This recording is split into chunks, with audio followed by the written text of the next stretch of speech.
Saudações, galera! Tudo bem com vocês? Eu me chamo Fábio Barros, sou educador de Biologia e Química e hoje estou aqui para dar continuidade ao nosso magnífico estudo de zoologia, estudando agora dentro do filo cordado. Continuamos dentro do filo cordado, os vertebrados, mas agora depois do magnífico vídeo passado, se vocês não assistiram, corra lá, o vídeo de répteis está muito bom, então estou deixando o link aqui para vocês.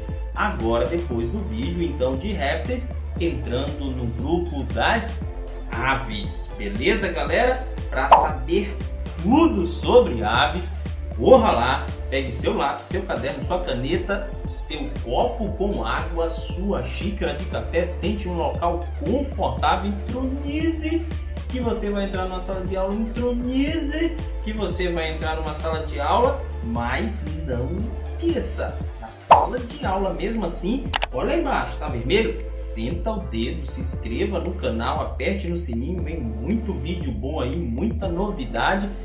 Aperte o sininho para não perder nenhuma dessas novidades, receber as notificações do canal. Deixa aqui o seu comentário com dicas e sugestões para nós, aperte no like, deixa o like aí para nós e compartilhe o vídeo com seus amigos para que outras pessoas tenham acesso a este conteúdo também, galera. Ajude o canal. Lembrem-se sempre, eu falo de Altamira, no estado do Pará, às margens do majestoso Rio Xingu, no meio da Amazônia brasileira. Como é que a gente sai daqui? Por aqui, por aqui.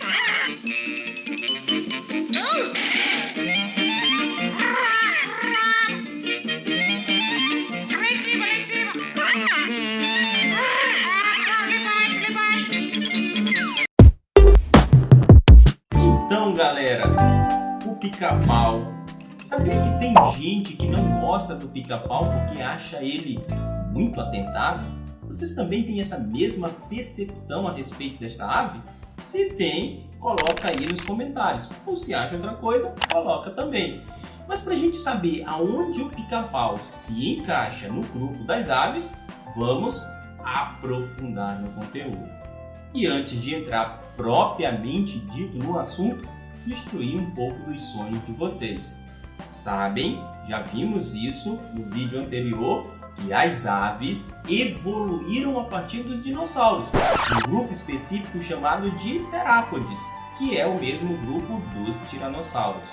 E depois daquela construção mitológica que nós fizemos no vídeo passado a respeito desses grandes répteis pré-históricos, nós então, através da ciência, temos muitas evidências que apontam todas para o mesmo caminho. E a ciência é implacável. Possivelmente, muito provavelmente, os dinossauros tinham penas. Então eles pareciam muito mais com galinhas gigantes, avestruz, emas gigantes do que com esses monstros que estão aí. Meu Deus, professor, eu queria continuar acreditando. Calma. Quer dizer que aquele bicho lá do pescoção, aqueles chifrudos todos tinham penas? Calma lá. Porque os saurópodes, aqueles pescoçudos, herbívoros, bem como a outra linhagem que é a do Triceratops, um outro muito famoso, eles provavelmente não tinham penas. Por que, professor? Aqui abre uma discussão muito intensa a respeito da temperatura corpórea desses indivíduos. Eu não vou entrar nessa parte porque é muito longa, requer um outro vídeo a respeito. Se vocês quiserem, deixem aí seus comentários que a gente então elabora um vídeo sobre isso. Mas a questão aqui é o T-Rex. O tiranossauro tinha penas ou não tinha penas? O tiranossauro pertence ao grupo dos terápodes, que deram origem às aves. Mas lembrem-se, não são os tiranossauros os ancestrais efetivos das aves. Eles têm o mesmo ancestral comum, então eles seriam, na verdade, primos. Mas o tiranossauro tinha ou não tinha penas, professor? Isso é o que interessa. nós já temos uma construção de toda a família ali dos dinossauros, das espécies dos tiranossauros, que nos ajuda a construir praticamente o bicho todo, do ponto de vista da pele. A única parte que está faltando no registro fóssil que a gente continua procurando ainda é o dorso do animal, ou seja, as costas. Então nós não sabemos se a costa do tiranossauro tinha penas ou escamas. Pode ser que eles só tinham penas nas costas, ou pode ser que era todo o corpo recoberto por escamas. Mas, com penas ou sem penas, eles são primo das aves e o que nos interessa agora é o grupo das aves. Como é que elas conquistaram definitivamente o ambiente aéreo? E para a gente entender isso, vamos partir então para a característica desses indivíduos. Veja, para entender as aves, nós temos que fazer um movimento parecido com o que nós fizemos com os répteis. Ou seja, nos répteis, quando a gente avaliava ali as características, sempre a gente tinha em mente o seguinte padrão. Todas as características sempre apontam para a conquista definitiva do ambiente terrestre. Pele queratinizada, ovo amniótico de casca dura, economia de água, enfim, toda uma série de características que apontavam para a conquista efetiva do ambiente terrestre. Nas aves, as características têm que ser pensadas a partir da conquista do ambiente aéreo, a conquista do ar. Então, partindo desse pressuposto, vamos analisar então as características fisiológicas e anatômicas das aves. Para o primeiro ponto, nós temos aqui o seguinte. Então, surge aquela discussão, mas as aves efetivamente têm penas. Então, ela tem um corpo recoberto por penas. E isso ajuda em dois sentidos. Primeiro, para o voo, ajuda a ave a voar. Lembra? Sempre olhando no sentido da conquista do ambiente aéreo. Sempre olhando no sentido da conquista do ar. Então, as aves têm penas e as penas servem para o voo, mas não só para isso. Elas servem também para a regulação da temperatura. Ajuda nesse processo. As aves, já entendendo a partir daqui, elas têm uma novidade evolutiva do ponto de vista da temperatura. São animais homeotérmicos. O que é isso, professor? Significa que a temperatura tem que ser homogênea. Ela tem que permanecer constante. Em nós, a temperatura fica ali constante em torno de 36,5. Ou seja, se ela passar de 36,5 graus, significa que a gente vai estar com febre. Se ela baixar mais do que isso, nós podemos entrar em um processo chamado de hipotermia. Então, nenhum dos dois é legal, galera. Por isso, a gente mantém a temperatura do corpo em torno de 36,5 graus. As aves têm variações de acordo com as espécies, mas a temperatura do corpo de cada espécie vai se manter. Por isso, elas são homeotérmicas. E elas são também endotérmicas. O que é isso? É que o corpo, através do seu metabolismo, consegue regular essa temperatura. Coisa que os répteis não fazem, coisa que os anfíbios não podem fazer e que os peixes não têm condição de fazer. Todos eles são ectotérmicos. E a grande pergunta que surge na nossa cabeça é: os dinossauros eram ectotérmicos ou endotérmicos? Psilotérmicos ou homeotérmicos? Isso nós ainda não sabemos responder. Esta é a grande crise para a resposta da ciência até hoje, o que mudaria a nossa percepção sobre os dinossauros. Mas então, vamos atrás dos registros fósseis, vamos procurar e vamos continuar investigando. Mas o que interessa para nós agora aqui é as aves. Para além disso, galera, as aves, na busca da conquista do ar, elas vão reduzir grandes estruturas do corpo, vão perder parte das estruturas corpóreas. Ou seja, aves não têm dentes, que pesaria muito para o voo, então só deixa o bico, tira os dentes. As aves têm os ossos chamados ossos pneumáticos. Que palavra difícil, né, galera? Pneumáticos. Esses ossos, então, são cheios de ar. tira um pouco da medula desses ossos e deixa eles cheios de ar.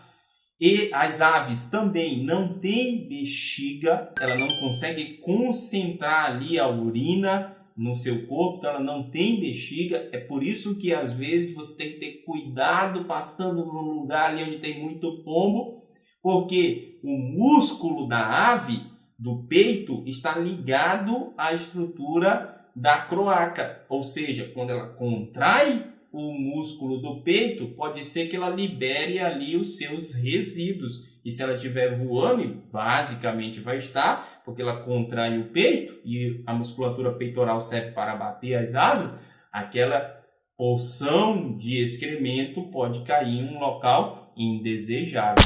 Então, elas não têm bexiga e elas não podem controlar esse processo. Por isso, está feito, vai ser liberado.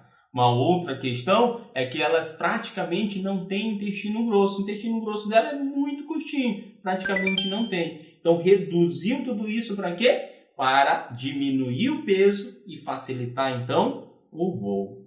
Além disso, as aves também economizam água, porque elas fazem a sua excreção a partir do ácido úrico. E no ácido úrico, a excreção a partir do ácido úrico é para organismos que querem economizar água. Então também elas não precisam ficar bebendo água o tempo inteiro, porque no seu processo de excreção elas têm essa economia. O que facilita, por exemplo, voar a grandes distâncias. Uma outra situação ainda desses animais que nos ajudam a entender esse processo das aves é que elas possuem sacos aéreos que ficam ali próximo do pulmão e se enchem de ar quente, e vocês sabem, o ar quente é menos denso do que o ar, e a ave vai usá-los para voar, facilitar o voo. Assim como os peixes têm a bexiga natatória, que facilita na flutuação, as aves têm o saco aéreo, que facilita no processo do voo. Olha que interessante, que magnífico essas características, né, galera? Mas para a gente entender ainda um pouco mais, vamos a alguns aspectos das penas desses animais. Vamos lá? Então, galera, basicamente as aves têm 3 tipos de penas. Quais são elas? Nós temos as penas das asas, que servem para o voo, que servem para levantar voo, que são chamadas de remiges. Essas penas, só lembrar de remar, que é basicamente essa movimentação que ela faz para voar. Nós temos ainda as penas que recobrem todo o corpo das aves, que são chamadas então de tetrizes. Elas fazem parte de toda a estrutura do esqueleto axial. Enquanto nós temos o esqueleto axial, nós teremos penas recobrindo essa estrutura corpórea chamada então de tetrizes. E as penas da cauda, as penas de trás, chamadas então de retrizes. Quando você lembrar da palavra reto, significa para trás, ou seja, retrovisor, próprio reto, enfim, a retriz, que é a pena de trás. Ainda as aves possuem ligada às penas uma estrutura chamada de glândula uropigiana, que fica ali próxima à cauda. Essa glândula produz grandes quantidades de lipídio. Para que serve isso?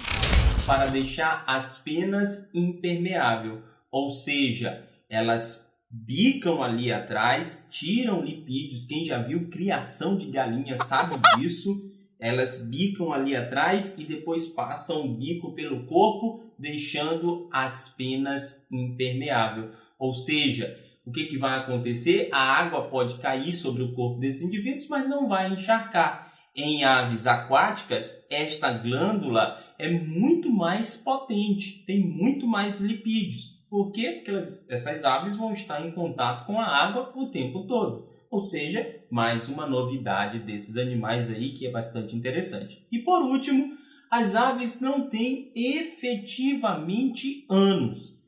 Professor, então significa que o sistema digestório desses animais é incompleto? Não. Elas têm uma estrutura 3 em 1, que serve para excreção, para fezes e para questões sexuais. como botar ovos ou mesmo para a cópula. Essa única estrutura, este único buraco é chamado então de cloaca. Ou seja, as aves têm uma estrutura 3 em 1, que cumpre a função de ureta, de ânus e a função reprodutora. Por isso, nós chamamos então de cloaca. Do sistema digestório, nós temos ele basicamente dividido em 3. Lembrem-se, as aves não têm dentes. Então, todo o alimento capturado e ingerido será então jogado no papo. O papo irá armazenar esses alimentos, irá amolecer esses alimentos e depois jogá-los para o proventrículo. No proventrículo ocorrerá então o processo de digestão química. Depois, esses alimentos são jogados ainda para a moela, a terceira etapa, e lá eles serão triturados, ocorrendo então o processo de digestão mecânica.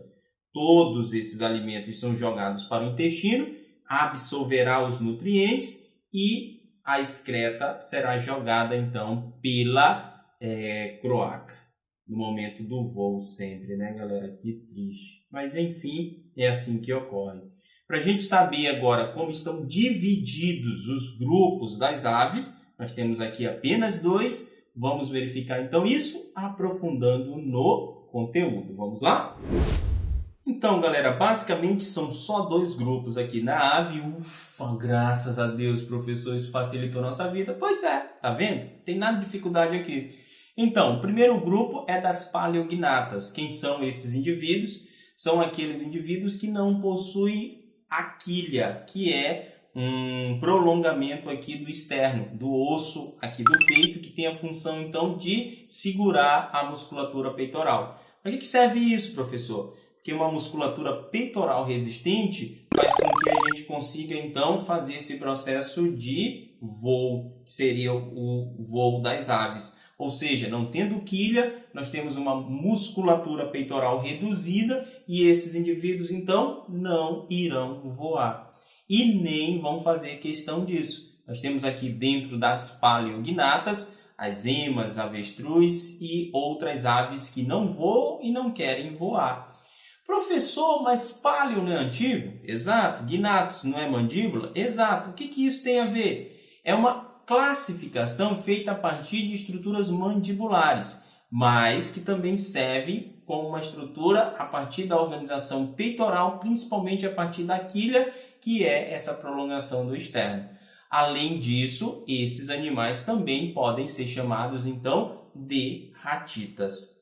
O outro grupo das aves é chamado então de neognathos, ou seja, a estrutura mandibular nova. Esses indivíduos aqui são chamados então de carinatos, ou seja, porque eles possuem essa estrutura chamada quilha ou carena, por isso carinatos, que é um prolongamento do externo com uma estrutura muscular peitoral muito mais desenvolvida e habilidade de voo. Aqui nós temos então classificado as aves que não voam, mas que tentam voar, e as aves que voam. Por exemplo, a galinha. A galinha é uma neognata, mas ela não voa, professor, mas ela tenta. Se você pegar uma galinha e jogar ela de cima do prédio, ela vai sair toda destabelhada lá, mas ela vai tentar voar para se salvar e chegar no solo sem sofrer grandes danos. Se você pegar um avestruz e jogar do prédio, você então vai matar o avestruz, porque ele vai cair lá e vai morrer definitivamente, porque ele não vai conseguir voar de jeito nenhum. A questão é quem está jogando essas aves de cima do prédio. Mas, enfim, tudo para o bem da ciência, né, galera? Não façam isso em casa. Jamais façam isso no seu prédio.